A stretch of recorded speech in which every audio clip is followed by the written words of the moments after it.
नमो दानम नमो सिद्धाणम नमो आचर्याणम नमो वज्रायाणम नमो लोये केशवसाहूणम् मंगलमय मंगलकर वीतराग विज्ञान नमो ताहि जाते भये अरहंतादि महा करि मंगल करि होम ग्रंथ करण को काज जाते मिले समाज सब पाते निज पद राज। तीसरे अधिकार का मंगलाचरण। सो निज भाव सदा सुखद अपनो करो प्रकाश जो बहुविधि भव दुख निको करी है सत्यानाश। जो बहुविधि भव दुख निको करी है सत्यानाश। सुबह मंगल प्रभात की मंगल बेला में हम मोक्ष मार्ग प्रकाशक शास्त्र का स्वाध्याय कर रहे हैं। उसमें हमारा 2 अधिकार पूरा हो चुका। कल हमारी क्विज के माध्यम से कुछ दूसरे अधिकार की मुख्य मुख्य बातें हमने उसमें समझी थी और उसका लाभ लिया। आज हम तीसरे अधिकार की शुरुआत करते हैं। तीसरे अधिकार का नाम है संसार दुख तथा मोक्ष सुख का निरूपण।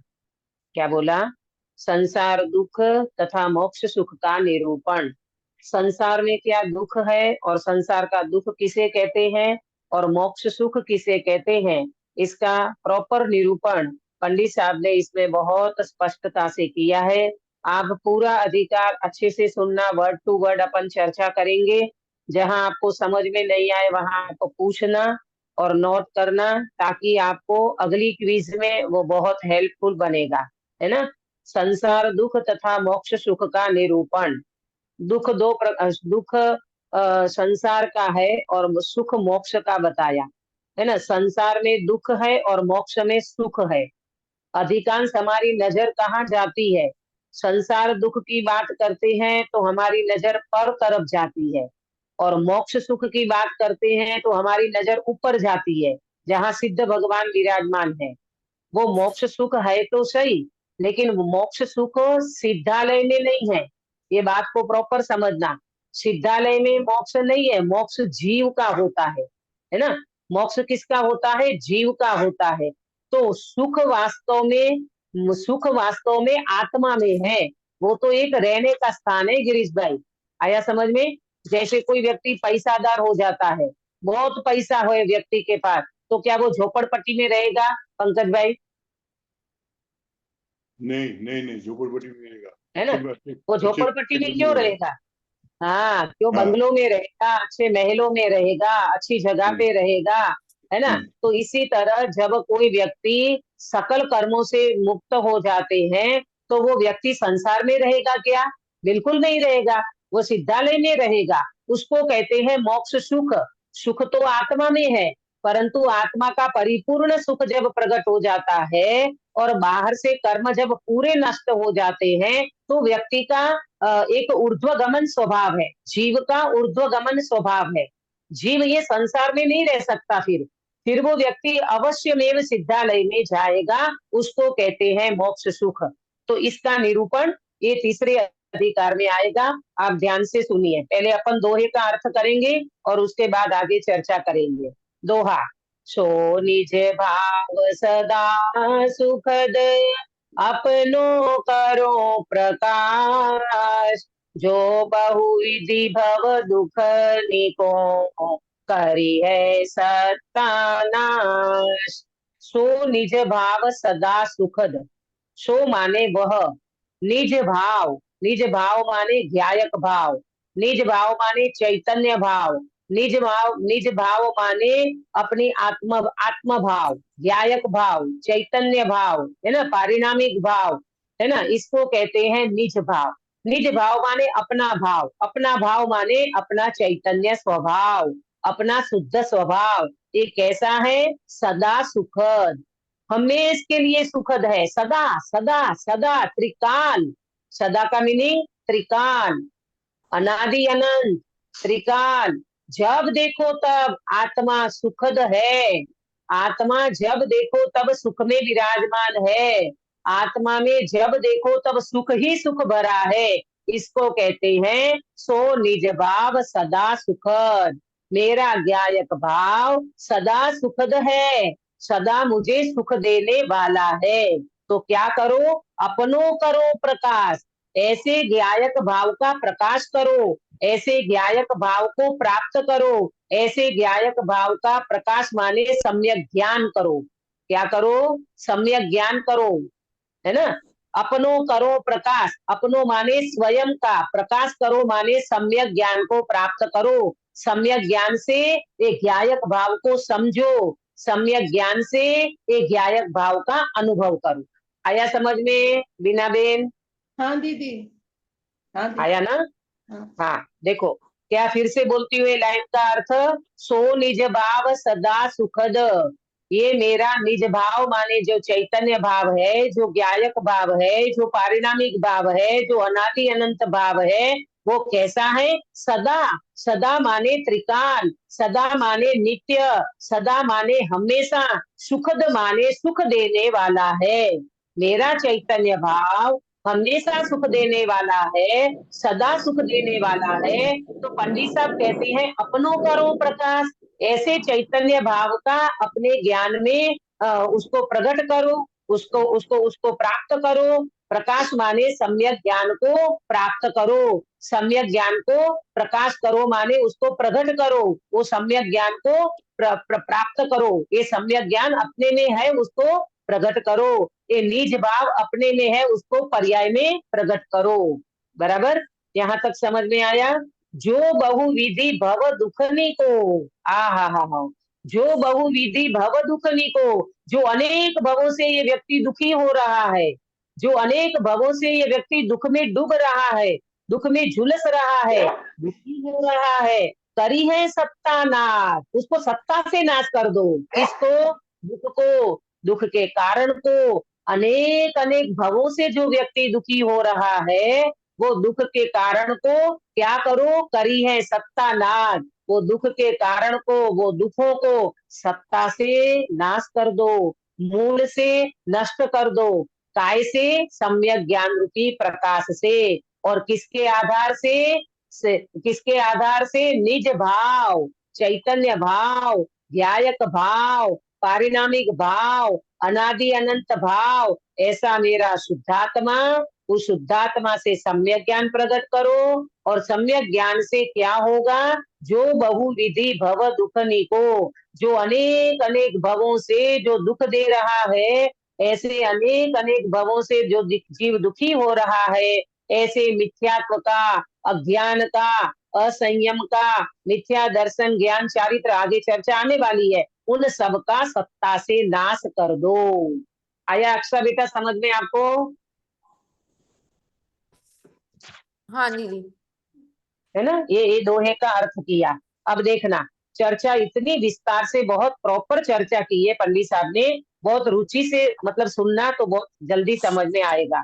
थोड़ा मैं आपको अभी अंतर बताऊंगी, क्योंकि दूसरे अधिकार में और तीसरे अधिकार में मटेरियल ऐसा लगता है कि ये तो हम चर्चा कर चुके हैं। 8 कर्मों की चर्चा आएगी, इसमें पराधीन की भी चर्चा आएगी। तो अपने को लगता है दीदी ये तो दूसरे में पढ़ा दिया आपने, फिर तीसरे में वही बातें कर रहे हैं, ये तो जैसे रिपीट हो रहा है।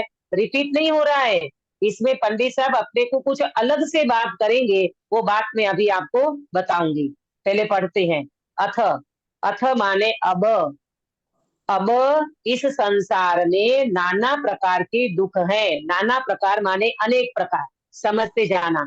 नाना प्रकार माने अनेक प्रकार। अनेक प्रकार की दुख है का मतलब क्या है? अरे विचार करो ना, दुख एक प्रकार का नहीं है, दुख अनेक प्रकार का है। किसी को पेट दुखता है, किसी को कमर दुखती है, किसी को घुटने दुखते हैं, किसी को मानसिक दुख है, किसी को शारीरिक दुख है, किसी को कुछ है, किसी को कुछ है। अनेक प्रकार के दुख है संसार में, है ना? उनका वर्णन करते हैं। युवा का दुख अलग है, महिलाओं का दुख अलग है, बुजुर्गों का दुख अलग है। कोई किसके लिए रोता है, कोई किसके लिए रोता है, कोई किससे दुखी है, कोई किससे दुखी है। बहुत प्रकार के दुख देखे जाते हैं। बोलो सुनीता जी, देखे जाते ना अनेक प्रकार के दुख। हाँ हाँ हम्म दीदी। हाँ, तो ये कह रहे हैं कि संसार अवस्था में नाना प्रकार के दुख हैं, अनेक प्रकार के दुख हैं, और पर्टिकुलर व्यक्ति के अलग अलग दुख हैं। बच्चा खिलौने के लिए रोता है, युवा पत्नी के लिए रोता है, बुजुर्ग सेवा के लिए रोते हैं, है ना? सबके अलग अलग प्रकार के दुख है। देखो इसका वर्णन करेंगे, क्योंकि यदि संसार में भी सुख हो तो संसार से मुक्त होने का उपाय किस लिए करें?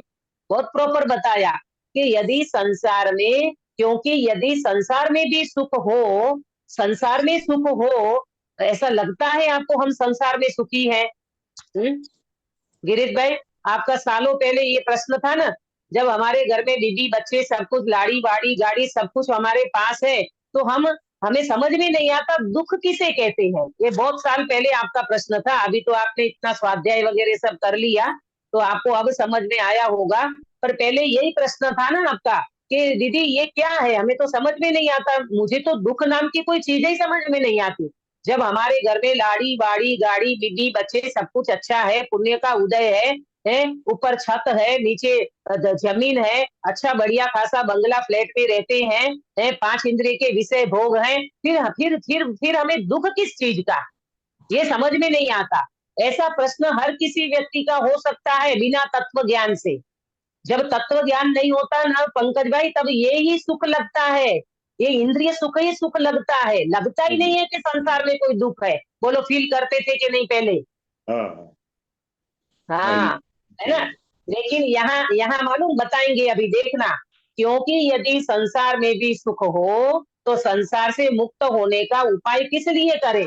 अगर संसार में सुख होता तो फिर ये सारे हमारे तीर्थंकर, ये हमारे चक्रवर्ती, अरे गिरीश भाई आपके पास तो कुछ नहीं है, चक्रवर्ती के पास तो 6 खंड है, 96,000 रानी है, यहाँ तो एक बीबी से संभाला नहीं जाता, एक पत्नी का बच्चों को संभाला नहीं जाता, वहां तो 96,000 कैसे करते होंगे, कैसे मैनेज करते होंगे, कैसे उनको संभालते होंगे, 6 खंड को कैसे करते होंगे।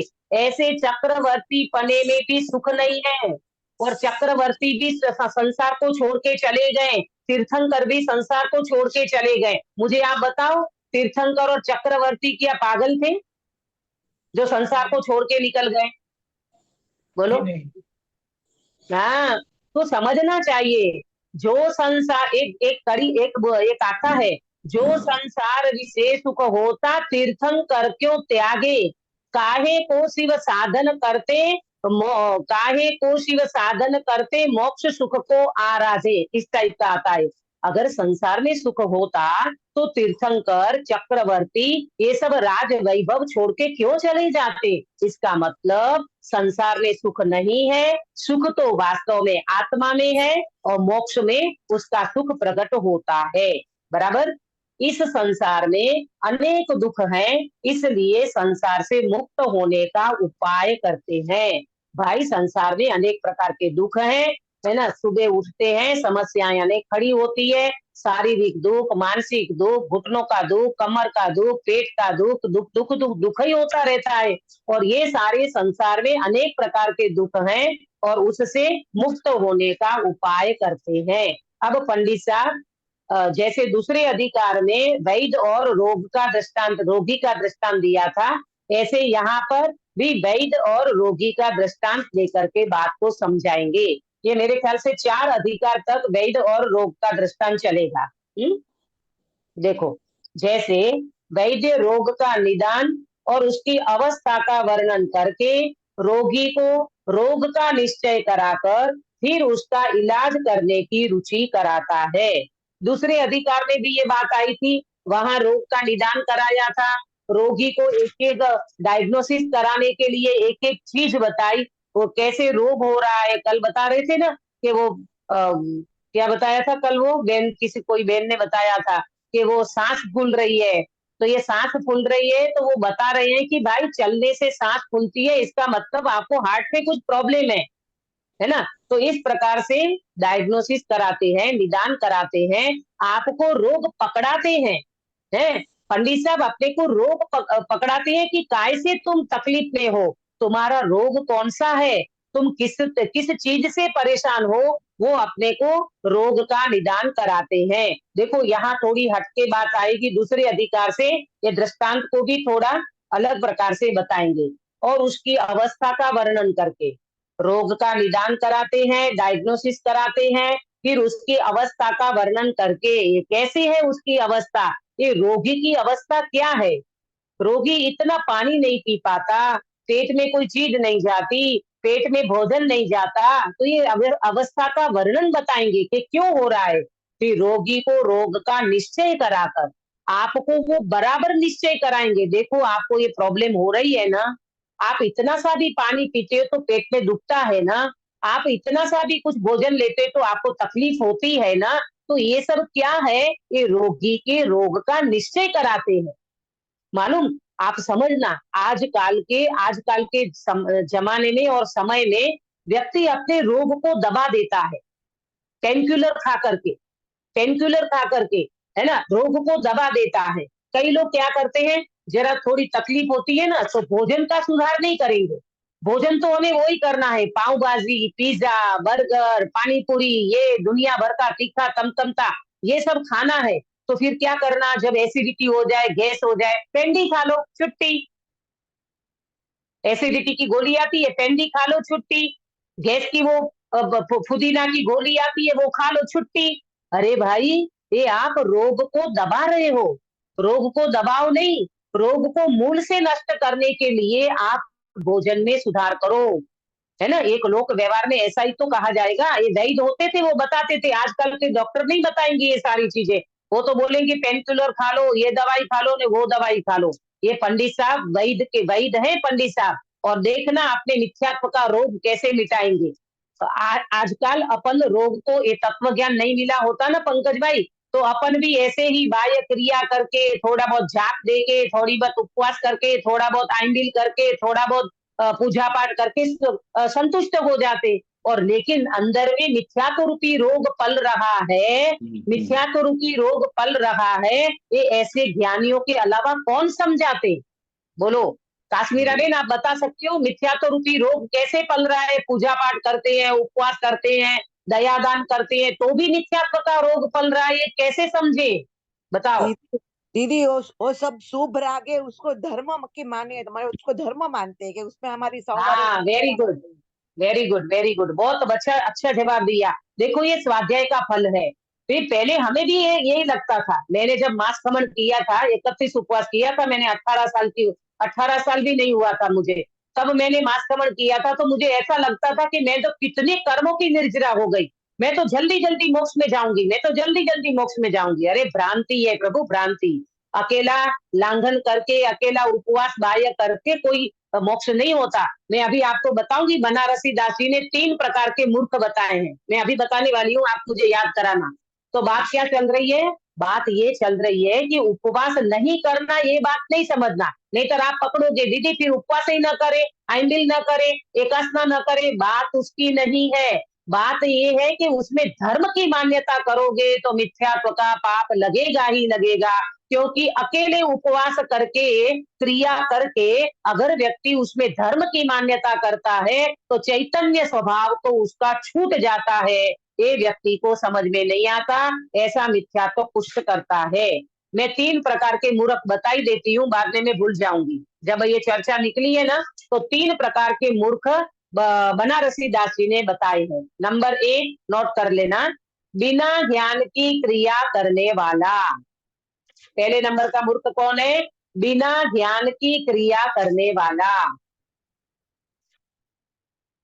बिना ज्ञान की क्रिया करने वाला मतलब कुछ ज्ञान नहीं करता, कुछ समझता नहीं है मोक्ष मार्ग को, क्रिया क्यों करना कुछ खबर नहीं है, लेकिन हमें तो क्रिया करना है, हमें तो उपवास करना है, कड़वा चौथ करना है, 10वां सुगंध दशमी का व्रत करना है।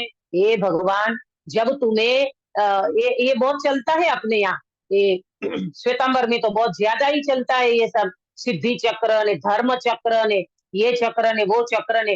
अरे भैया, मिथ्या संसार चक्र का तो पता ही नहीं है तुम्हें, तुम संसार में क्यों परिभ्रमण कर रहे हो ये तो तुम्हें पता ही नहीं है। बिना ज्ञान के क्रिया करने वाला व्यक्ति मूर्ख है। सबसे पहले समझो, ज्ञान करो, प्रॉपर सम्यक ज्ञान करो कि ये उपवास का ये क्रिया मैं क्यों कर रहा हूँ।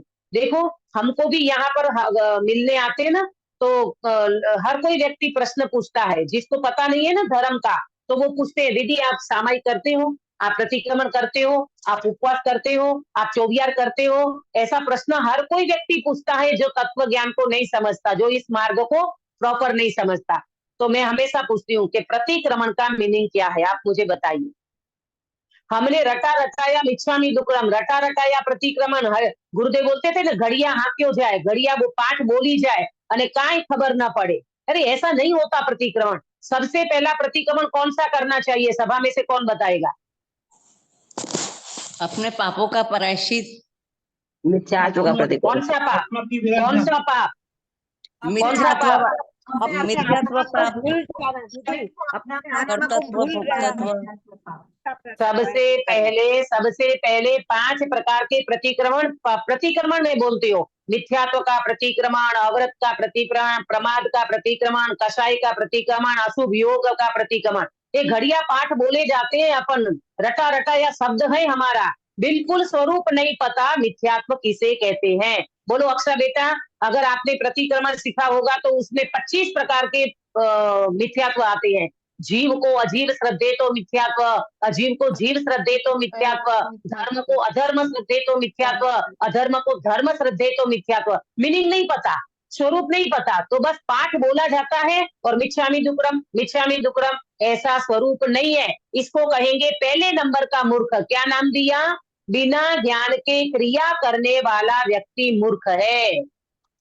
अरे उसका स्वरूप तो समझो भाई, उसका प्रॉपर स्वरूप तो समझो, मिथ्यात्व कहते किसे है। इसमें पंडित साहब मिथ्यात्व का प्रॉपर स्वरूप बताएंगे। ये मिथ्यात्व रूपी रोग पलता रहता है अंदर में, और हम समझते हैं हम तो धर्मात्मा है, हम तो बहुत ये करते हैं, हम तो पूरा दिन उपास रह जाते हैं, देरासर जाते हैं, ये करते हैं, मंदिर जाते हैं। अरे भाई, केवल मंदिर जाने से, केवल उपास रह जाने से, केवल क्रिया करने से मोक्ष नहीं होगा।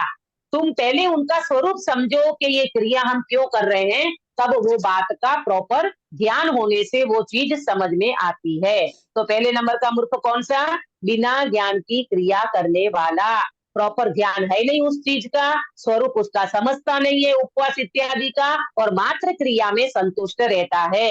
नंबर 2, बिना क्रिया से मोक्ष चाहने वाला। क्या बोला अंकित भैया? बिना क्रिया से मोक्ष चाहने वाला। बिना क्रिया से मोक्ष चाहने वाला। कोई ऐसा वर्ग भी है, कोई ऐसा वर्ग भी है जो कहता है हमें तो क्रिया करना ही नहीं है, हमें तो क्रिया चाहिए ही नहीं, हमें तो मुनि बनना ही नहीं है, हमें तो डायरेक्ट मोक्ष जाना है। वाह भाई वाह, तुम्हें मुनि बनने में तकलीफ होती है क्या? बोले हाँ, ये केस लॉन्च करना, ये पैदल चलना, ये महाव्रतों का पालन करना, ये आहार के लिए जाना, ये नग्न होना है, ये सब करना, हमें तो कंटाला आता है भाई, ये सब हमसे सहन नहीं होता। हमें तो बिल्कुल ऐसे डायरेक्ट मोक्ष चाहिए, ऐसा डायरेक्ट मोक्ष चाहिए जैसे भरत जी मोक्ष में चले गए बिना मुनि बने। अरे बिना मुनि बने मोक्ष नहीं होता, भरत जी भी मुनि बन करके मोक्ष गए हैं। भरत जी ने भी भावलिंगी संत बन करके बिना मुनि दीक्षा के केवल ज्ञान किसी को नहीं होगा, ये लिख लेना। जो श्वेतांबर में समझते ना कि भाई मरुदेवी माता को तो हाथी की अंबारी पे केवल ज्ञान हो गया था, ये बिल्कुल गलत बात है। ऐसा हो ही नहीं सकता, और स्त्री पर्याय में तो पंचम गुणस्थान से आगे होता ही नहीं है भाई। आया समझ में? बिना क्रिया से मोक्ष चाहने वाला, कोई क्रिया नहीं करना है, कोई कुछ भी नहीं करना है, हमको तो डायरेक्ट मोक्ष जाना है, तो ऐसा नहीं होता। बिना बिना मुनि बने किसी को भी केवल ज्ञान नहीं होता। महाव्रतों का पालन होता है, उपवास इत्यादि होते हैं, बड़े बड़े तप करते हैं मुनिराज, बड़े बड़े तप करते हैं, लेकिन वो तप क्या कहना चाहिए, वो तप सहज हो जाता है। वो अभी एक फोन आया था मेरे को एक भाई का, कहते महावीर भगवान ने कितने बेले किए थे। अब मैं काउंटिंग करके बताऊं महावीर भगवान ने कितने बेले किए थे, यानी 2 उपवास, छठ जिसको बोलते हैं ना, तो कितने छठ किए थे दीदी। अरे भैया महावीर भगवान ने इसका काउंटिंग नहीं किया। तुम इसके काउंटिंग में लगे रहोगे ना कि महावीर भगवान ने कितने उपवास किए, कितने बेले किए, कितने तेले किए, तो तुम्हारा जीवन इसी में चला जाएगा। अरे महावीर भगवान ने, अभी महावीर जयंती आने वाली है, सुनना उस दिन मैं प्रवचन करूंगी। महावीर भगवान ने कितने बेले तेले किए उसका काउंटिंग मत करो। महावीर भगवान ने कहाँ से साधना की शुरुआत की, ये आत्मज्ञान की प्राप्ति कैसे की, भगवान बनने का उपाय किस भाव से शुरू किया, ये सोचो। आया समझ में? ये हमारी सोच ही नहीं है। इसीलिए तो गुरुदेव श्री, इसीलिए तो कुंकुंद आचार्य, इसीलिए तो ये पंडित टोडरमल जी साहब, इन ज्ञानी पुरुषों का महान उपकार है। श्रीमद राजचंद्र जी कृपाणु देव, ये सबका उपकार है जिन्होंने हमको दिशा बताई। तुम इस रास्ते जा रहे हो, लेकिन तुमको समझ में नहीं आएगा। तुम अकेली क्रिया करके खुश रहते हो, तो कैसे करोगे भाई?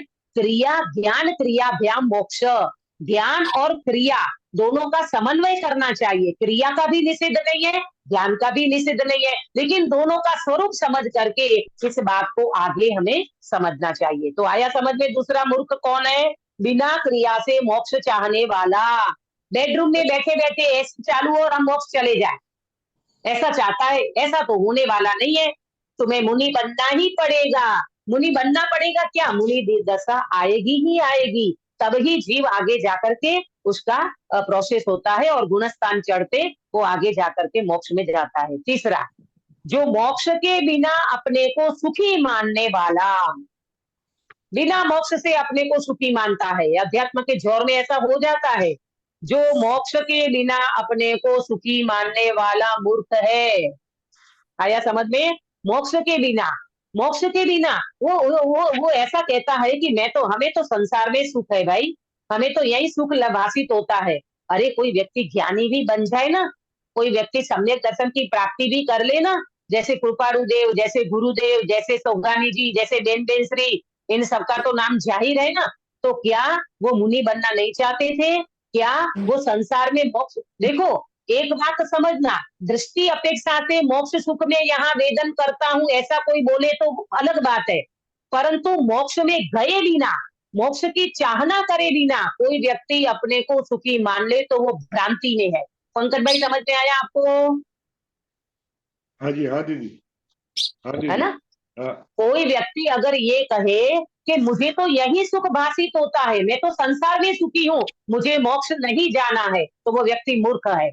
और दूसरी बात, कोई व्यक्ति ये कहे कि मुझे तो यहाँ मोक्ष सुख का अनुभव हो रहा है, अंशे अंशे अंशे, हाँ परिपूर्ण पूरा नहीं, अंशे मुझे मोक्ष सुख का यही वेदन होता है। कृपाणु देव ने अपूर्व अवसर में कहा बोला? किसी को ध्यान है? कोई बता सकता है? कृपाणु देव ने बोला है अपूर्व अवसर में, यहाँ बैठे बैठे हमें मोक्ष सुख का वेदन हो रहा है। भव मोक्षे पण शुद्ध वर्ते समभाव जो, अपूर्व अवसर एवो क्यारे आवसे। हम भव में होए चाहे मोक्ष में होए, हमें यहाँ मोक्ष सुख का वेदन हो रहा है। सैंपल का उसका सैंपल समझना, पूरा सुख तो मोक्ष में ही है, सिद्ध दशा में ही है, लेकिन उसका अंशे सुख का वेदन करते हैं। ऐसी दृष्टि अगर होती हो तो उसमें कोई दोष नहीं है, परंतु अगर कोई व्यक्ति ये कहे कि हमें तो बिना मोक्ष से हम सुखी हैं, ये बात बिल्कुल गलत है। तो 3 प्रकार के मूर्खों की बात इस तरह से बनारसी दास जी ने बताई है। मैंने यहाँ इसलिए बताया कि भाई पहले अपन समझे, ज्ञान का स्वरूप समझे, क्रिया का स्वरूप समझे, और दोनों का स्वरूप जब समझ में आ जाएगा तो व्यक्ति गुण स्थान की परिपाटी को भी समझ लेगा। और जब गुण स्थान की, यही बनारसी दास जी निश्चयाभासी हो गए थे, मालूम? ये बनारसी दास जी भी निश्चयाभासी हो गए थे। जब उनको आत्मा की समझ आई ना, तो उनको ये लगा कि मैं तो बिल्कुल आत्मा से सुखी हूँ, तो मैं तो यही सुखी हूँ। तो वो बंद दरवाजा करके कपड़े निकाल के और ऐसे मस्त हो गए थे। जब उनको रूपचंद जी मिले, एक रूपचंद जी मिले उनको, और उन्होंने उनको गुण स्थान की परिपाटी का ज्ञान कराया, तब उनका ये निश्चयाभास निकला। ये बहुत प्रकार के आभास हो जाते हैं। यहाँ सैंपल जरा सा व्यक्ति सुख का वेदन करता है ना कोई ज्ञानी, लेकिन अगर उनको प्रॉपर ज्ञान नहीं हो मोक्ष मार्ग का, गुणस्थान की परिपाटी का, तो निश्चयाभासी, ये 7वें अधिकार में चर्चा आने वाली है, कैसे जीव निश्चयाभासी हो जाता है, उभयाभासी हो जाता है, व्यवहाराभासी हो जाता है, ये सारी चर्चाएं पंडित साहब ने मोक्ष मार्ग प्रकाशक मल्टीपर्पज माने वो एक गोली आती है ना, एक गोली में विटामिन बी मिल जाए, कैल्शियम भी मिल जाए, विटामिन डी, विटामिन 3, विटामिन 12 सब कुछ मिल जाए, एक ही गोली खाओ, मल्टीपर्पज, सब कुछ आपका सॉल्व हो जाएगा। एक मोक्ष मार्ग प्रकाशक जी शास्त्र अद्योपांत पढ़ लो, आपका सारे शास्त्रों का ज्ञान और सारी गलतियों का एहसास पंडित साहब करा देंगे, बिल्कुल कोई गलती बाकी नहीं रखेंगे। इसलिए उठाया है मैंने शास्त्र, तो मुझे लगा कि चलो इसका स्वाध्याय अपन करें एक बार प्रॉपर, तो अपनी रही सही गलती भी निकल जाएगी, ग्रहित मिथ्यात्व नहीं रहेगा, अग्रहित मिथ्यात्व भी निकल जाएगा। किसी को नहीं छोड़ा, न श्वेतांबरों को, न दिगंबरों को, न 20 पंथी, न 13 पंथी, न कोई नहीं। पंडित टोडरमल जी साहिब ने 5वां अधिकार जब आएगा तो आप उसको पढ़ना कि उसमें किसी की गलती पंडित साहब ने छोड़ा नहीं, किसी को बोलते यहाँ तुम अटकते हो तो तुम्हारी ये गलती है, किसी को भी। देखो ज्ञानियों को, आपको ये लगता होगा कि पंडित साहब ऐसे कौन से भगवान बन गए, अरे भगवान नहीं, जिस व्यक्ति को आत्मा का वेदन होता है ना और प्रॉपर जो आगम का ज्ञान करते हैं ना, वो व्यक्ति किसी की भी गलती रखाना नहीं चाहते, मालूम, करुणा करते हैं अपने ऊपर ज्ञानी। अपन ये ना समझे कि टोडरमल जी साहब ऐसे कौन से भगवान बन गए, अरे भगवान ही रहे वास्तव में, भगवान बनने के मार्ग में आने वाला व्यक्ति भगवान ही बनता है, ज्ञानी ही भगवान बनते हैं, अज्ञानी भगवान थोड़ी बनता है। अज्ञानी पहले ज्ञानी बनेगा तब वो भगवान बनेगा, आया समझ में? तो इस तरह से ये बात को दीदी, फिर अपन जो भी क्रिया करते हैं ना, मतलब भाव आते हैं और कभी करना भी होता है, जैसे प्रतिक्रमण किया, उपवास किए या मंदिर गए, देव दर्शन किए, तो फिर क्या भाव लाके करना चाहिए?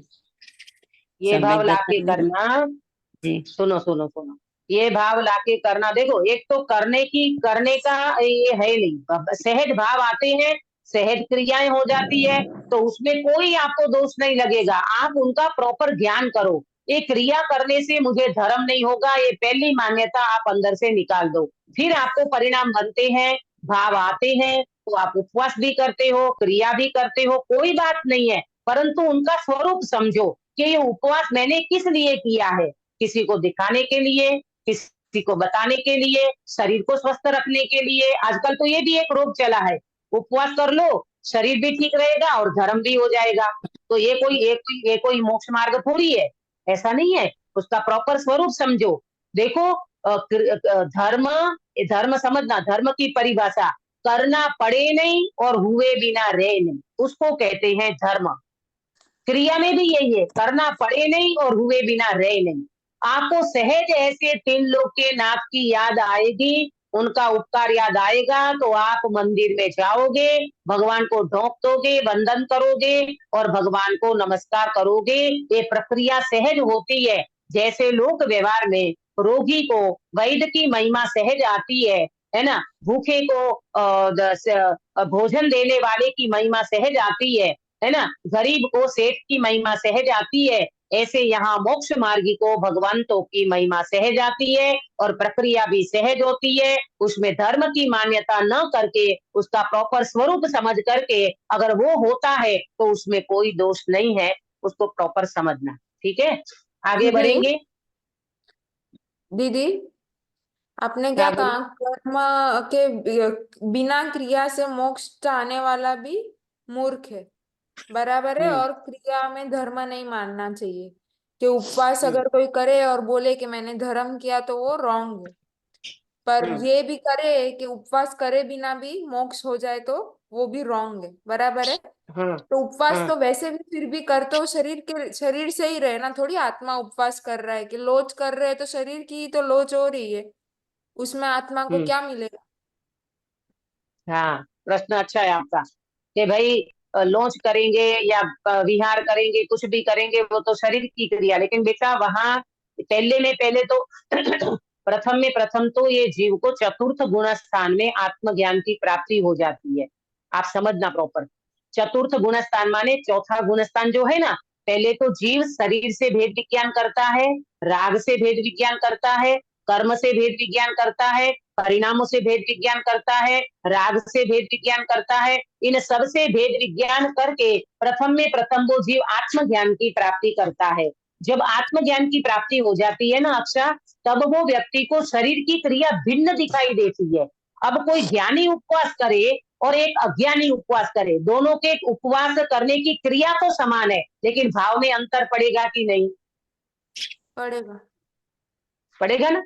देखो, अज्ञानी तो ये कहेगा कि मैं तो उपवास करके वो धर्म की मान्यता भी कर सकता है, वो शरीर के लिए भी कर सकता है, लेकिन ज्ञानी ऐसा नहीं करेगा। ज्ञानी तो ये समझेगा कि आज चतुर्दशी है, आज अष्टमी है, मुझे आरंभ समारंभ में नहीं जाना है, मुझे निवृत्ति लेकर के, चित्त की निवृत्ति, बाह्य निवृत्ति लेकर के मुझे तो स्वाध्याय करना है, चिंतन मनन करना है, मुझे वेद विज्ञान का अभ्यास करना है, मुझे आज चौका चूल्हा नहीं करना। और वो जो करे, वो जो प्रॉपर उपवास होगा उनका, उसमें अंतर पड़ेगा और अज्ञानी के उपवास में अंतर पड़ेगा। ठीक है। और वो चौथा लेवल आया, फिर श्रावक दशा, फिर मुनि दशा। तो मुनि दशा में केस लॉन्च का जब समय आएगा तो ये केस लॉन्च सहज हो जाएगा, सहज होएगा। उनको शरीर के प्रति इतना राग कम हो गया है कि यहाँ लोच करके कोई व्यक्ति ऐसे खींचेगा ना बाल, उसको कोई फर्क नहीं पड़ेगा।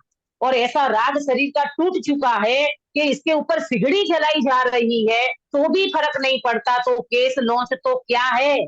कुछ भी नहीं है। ये लेवल कब बढ़ा? आत्मा की साधना, यानी आत्मा में वो व्यक्ति लीन होता गया, स्वभाव में वो व्यक्ति लीन होता गया, तब जाकर के वो लेवल बढ़ा है, वितरागता बढ़ी है, और तब वो व्यक्ति सहज उपवास हो जाता है, सहज केस लॉन्च हो जाता है।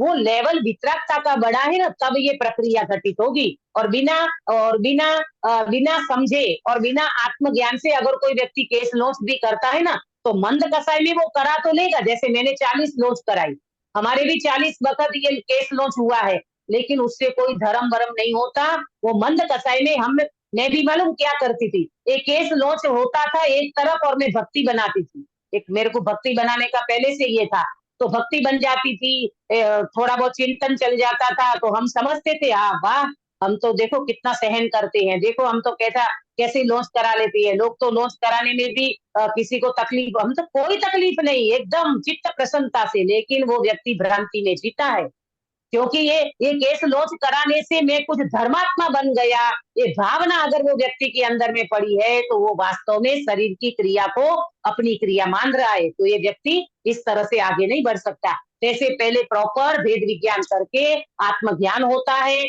फिर आगे गुणस्थान बढ़ता है, वितरागता बढ़ती है, शुद्धि की वृद्धि बढ़ती है, तब जाकर के वो व्यक्ति का लेवल बढ़ता है, फिर वो क्रियाएं सहज हो जाती है, उसमें धर्म की मान्यता नहीं होती। आया समझ में? हाँ दीदी। तो देखो समय हो रहा है, 5 मिनट में पूरा करूंगी। जैसे वैद्य रोग का निदान और उसकी अवस्था का वर्णन करके रोगी को रोग का निश्चय कराकर फिर उसका इलाज करने की रुचि कराता है। कितनी बातें बताई? पहले रोग का निदान कराएंगे, फिर उस रोगी की अवस्था का वर्णन करेंगे, फिर रोगी को रोग का निश्चय कराएंगे कि देख बेटा ऐसा हो रहा है ना, तुम्हें ये तकलीफ हो रही है ना, तुमको इस प्रकार का हो रहा है ना, तो वो हाँ बोलेंगे, फिर उसका इलाज करने की रुचि कराता है। अब तुम इस प्रकार की इलाज कराओ, इलाज नहीं कराओगे ना तो भी तुम्हारा बैठे बैठे रोग नहीं खत्म हो जाएगा। तो वैद्य उसको उस प्रकार की रोग की इलाज कराने का भी रुचि कराता है। उसी प्रकार यहाँ अब देखना, ये दृष्टांत हुआ। अब कहते हैं उसी प्रकार यहाँ संसार का निदान, संसार का डायग्नोसिस कराते हैं। तुम संसारी हो, तुम्हें संसार दशा में तकलीफ है, उसका निदान, उसकी अवस्था का वर्णन। पंकज भाई, क्या अवस्था चल रही है व्यक्ति की, उसका वर्णन कराते हैं। अवस्था, संसार अवस्था है ना, संसार अवस्था का वर्णन कराते हैं, माने अपनी अवस्था का वर्णन करके बताते हैं। संसारी को संसार रोग का निश्चय कराते, भाई तुम संसार में हो, तुम्हें मिथ्यात्व का रोग लगा है, तुम्हें ये विपरीत मान्यता चल रही है, तुम शरीर को अपना मान रहे हो, तुम परिवार में ममत्व बुद्धि कर रहे हो, ये सारी तुम्हारे रोग हैं। तो ये रोग का निश्चय कराएं, अब उसका उपाय करने की रुचि कराते हैं। पहले मैं रोगी हूँ, मुझे तकलीफ है, मुझे इस प्रकार का रोग है, ये सब अपने को डायग्नोसिस कराया और फिर अब उन रोग को दूर करने की पंडित साहब रुचि कराते हैं। ये सब वैद्य का काम है। पंडित साहब यहाँ वैद्य के रूप में आए हैं और अपने को ये वैद्य जी अपने को तकलीफ बताई, अपना रोग बताया, उनको दूर करने का उपाय की रुचि कराते हैं। तो बताओ कैसे कराते हैं? देखो, जैसे रोगी रोग से दुखी हो रहा है परंतु उसका मूल कारण नहीं जानता। अब हमारी तकलीफ बता रहे हैं कि तुम्हें तकलीफ तो है लेकिन न तुम रोग जानते हो, न तुम रोग के कारण समझते हो और उपाय करते हो तो झूठे उपाय करते हो। तुम्हें पता ही नहीं है रोग है कुछ और दवाई कुछ ले रहे हो। किसी व्यक्ति को डायबिटीज है और हाई बीपी की दवाई ले रहे हैं, बोलो गिरीश भाई क्या होगा? उसका असर ही नहीं होगा। असर ही नहीं होगा। डायबिटीज हो रहा है और बीपी की दवाई ले रहा है, तो वो व्यक्ति कैसे सही होगा? देखो बहुत बहुत बढ़िया है, इतना पढ़ते हैं अपन, आपको समझ में आएगा। जैसे रोगी रोग से दुखी हो रहा है परंतु उसका मूल कारण नहीं जानता, मैं किस कारण से दुखी हो रहा हूँ, सच्चा उपाय नहीं जानता और दुख सहा नहीं जाता। उपाय जानता नहीं है और दुख सहा नहीं जानता। दिन प्रतिदिन उस व्यक्ति की शुगर से शरीर बिल्कुल ऐसे दुबला पतला होते जा रहा है। 400 शुगर, 500 शुगर, ऐसी शुगर बढ़ती जा रही है और हाई बीपी की दवाई ले रहा है। बताओ वो व्यक्ति कैसे ठीक होगा? तब जो उसे भाषित हो वही उपाय करता है। पहले तो उपाय जानता नहीं है, दुख उनसे सहा नहीं जानता और उसे जो समझ में आता है वो करता है। अब देखो जो समझ में आता है इसका बहुत बड़ा पेट है। जो समझ में आता है मतलब अभी मैंने बताया ना कि शुगर का दर्दी है, हाई बीपी की दवाई ले रहा है, उसको कुछ समझ में नहीं आता, अपने मन से करता जाता है, जो समझ में आता है वो उपाय करता जाता है। तो वास्तव में तड़प तड़प कर पर बस हुआ उन दुखों को सहता है। हाँ, तड़प तड़प के तड़प रहा है बेचारा, तड़प रहा है, पता ही नहीं है। अरे तुम्हारी शुगर आपको अभी बेहोश कर देगी, आपको अभी बिल्कुल बेभान कर देगी, तुम्हें समझ में नहीं आ रहा है। तुम्हारी शुगर 400 के ऊपर जा रही है और तुम हाई बीपी की दवाई ले रहे हो, ये विपरीत कर रहे हो भाई, तुम्हें समझ नहीं है। उसे वैद्य दुख का मूल कारण बतलाएं। अब ये वैद्य जी क्या बताते हैं? मूल कारण बतलाएंगे, उन उपायों को झूठा बतलाते हैं, तब सच्चे उपाय करने की रुचि होती है। पहले तो दुख का मूल कारण हमें समझ में नहीं आता था कि हमारे दुख का कारण क्या है। मालूम, हम दुख का कारण पर द्रव्य को समझते थे। गिरीश भाई प्रॉपर समझना, पर द्रव्य मेरे दुख का कारण है। मेरा बच्चा मेरी मानता नहीं है इसलिए मैं महादुखी हूँ। मेरे पड़ोसी इतनी तकलीफ देते हैं, रोज दिन खुलता है और पड़ोसी की किटकिट किटकिट किटकिट इतनी आवाजें करते हैं, इतना हल्ला करते हैं घर में, इससे मैं दुखी हूँ। बोलो ये कारण सच्चा है कि झूठा? झूठा कारण है। पर द्रव्य से मैं कभी दुखी हो नहीं सकता और शरीर से भी मैं दुखी नहीं हूँ, पर द्रव्य से भी दुखी नहीं हूँ। मैं दुखी हूँ तो अपने अज्ञानता और मिथ्यात्व के कारण दुखी हूँ। ये बात यहाँ पर पंडित साहब बताएंगे। देखो, दुख का मूल कारण बतलाएं, दुख का स्वरूप बताएं, उन उपायों को झूठा बतलाएं, तब सच्चे उपाय करने की रुचि होती है। पहले तो अपना दुख का मूल कारण समझो, फिर दुख का स्वरूप समझो, फिर उन उपायों को झूठा समझो और तब सच्चे उपाय करने की रुचि होती है। अपन इन सब में से पास हो गए कि नहीं? गुरुदेव श्री मिले ना तो अपने को दुख का कारण भी पता चला, अभी तक झूठा उपाय करते थे ये भी पता चला, अब सच्चा उपाय करने की रुचि हमें प्रकट हुई है ये भी हमें समझ में आया। बोलो इतने तक अपन आए कि नहीं काश्मीरा बेन? हाँ दीदी आ गए आ गए ना? माने इसमें खुशी मनाना चाहिए पंकज भाई, खुशी मनाना चाहिए दीदी। ये भव सागर में से पार उतरने की, ये मिथ्यात्व रूपी रोग में से बाहर निकलने की, दुख का मूल कारण हमें पता चल गया। तो कारण पता चल गया तो अब तो हमारा कार्य सही होगा होगा और होगा।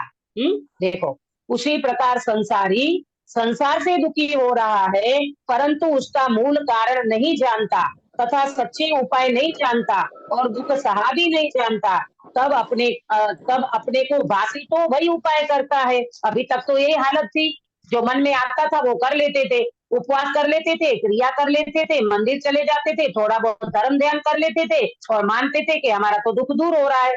इसलिए दुख दूर नहीं होता।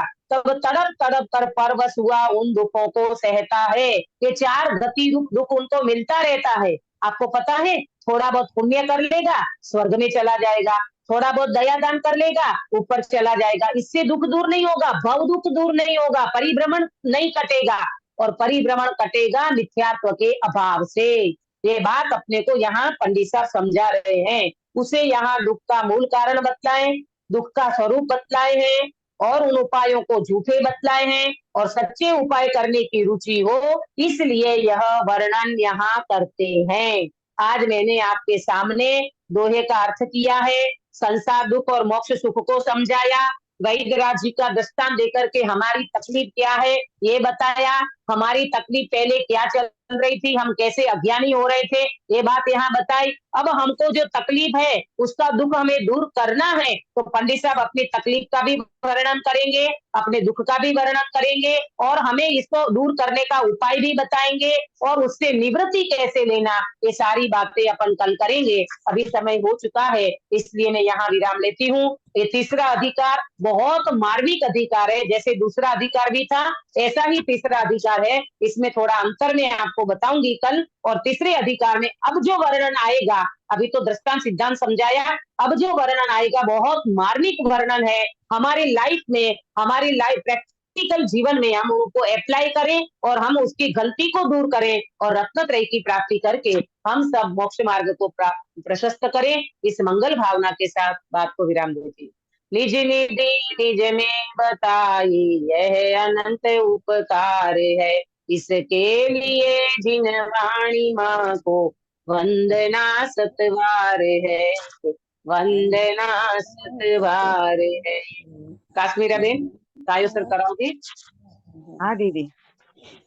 नमो अर्यंताणम, नमो सिद्धाणम, नमो आयर्याणम, नमो उपज्ञानम, नमो लोय सौ साहुणम। नमो अर्यंताणम, नमो सिद्धाणम, नमो आयर्याणम, नमो उपज्ञानम, नमो लोय सौ साहुणम। नमो अर्यंताणम, नमो सिद्धाणम, नमो आयर्याणम, नमो उपज्ञानम, नमो लोय सौ साहुणम। नमो अर्यंताणम, नमो सिद्धाणम, नमो आयर्याणम, नमो उपज्ञानम, नमो लोय सौ साहुणम। नमो अर्यंताणम, नमो सिद्धाणम, नमो आयर्याणम, नमो उपज्ञानम, नमो लोय सौ साहुणम। नमो अर्यंताणम, नमो सिद्धाणम, नमो आयर्याणम, नमो उपज्ञानम, नमो लोय सौ साहुणम। नमो अर्यंताणम, नमो सिद्धाणम, नमो आयर्याणम, नमो उपज्ञानम, नमो लोय सौ साहुणम। नमो अर्यंताणम, नमो सिद्धाणम, नमो आयर्याणम, नमो उपज्ञानम, नमो लोय सौ साहुणम। नमो अर्यंताणम, नमो सिद्धाणम, नमो आयर्याणम, नमो उपज्ञानम, नमो लोय सौ साहुणम। नमो अर्यंताणम। बोलो अंतर्मुख मुद्राधारी सर्व जिनेन्द्र भगवान की जय हो। नित्य बोधिनी द्वादशांग जिन्माणी माता की जय हो। जय हो। तीन कम नव करोड़ सर्वे वितरागी महामुनि राजों की जय हो। परम अहिंसामय वितरागी जैन धर्म की जय हो। सभी को जय जिनेन्द्र। जय जिनेन्द्र। कल का मंगलाचरण काश्मीरा बेन आप करोगे?